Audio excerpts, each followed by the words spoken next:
I am Wesley Nitsckie. I am a software architect at the Free Software Innovation Unit in the Western Cape, based in Cape Town, South Africa.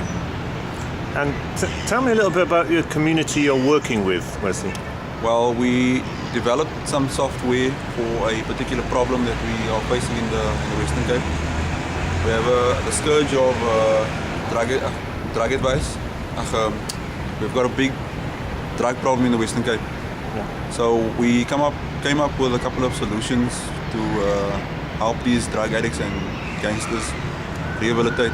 So we went about embarking on a project called Drug Advice and Support, where we're using technology that is familiar to the community, technology like your mobile phone and instant messaging application, an instant messaging application called Nitsckie, which is locally produced as well. So we tapped into that technology and provided advice and support with the back end of a local NGO where they counsel these drug addicts. And when you developed your technology, how did you get your technology to be adopted by the community? Well, the approach we took was not to enforce the technology on the community, but more to look at what the needs was of the community and have the technology be driven by the community itself. Looking at the kinds of resources available to the community, which was the kinds of skills that was available, and looking what components in terms of the software is available in order to create a solution like that. And I understand you've open sourced your software now. Yeah, most of the components we used was open source, and the framework we used, which was also locally developed, called Simba. Simba is a Chishiwa word for a house frame, which is an actual framework. So we used that local open source technology and implemented some components to develop a solution.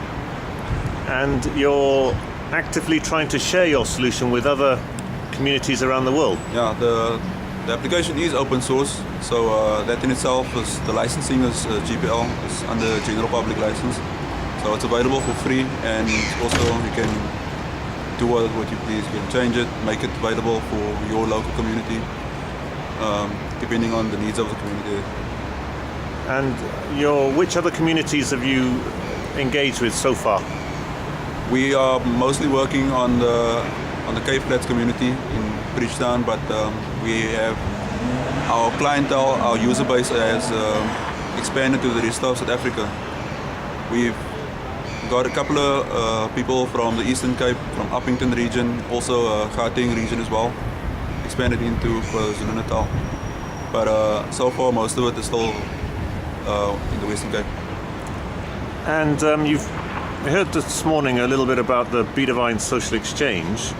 How do you think that could help you, or do you think it could help you? Well, I think the way I think it would help us is the knowledge that this NGO gained with this problem that they're facing.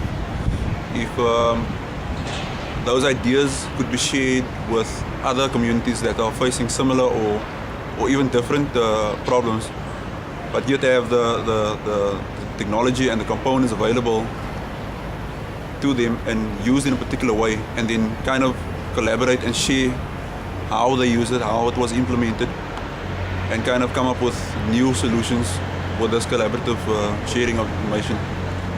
And how would these other communities, do you think, how would they find out about your solution? Say you put it on Betavine social exchange. How do you think we would make them aware that it existed, if you like?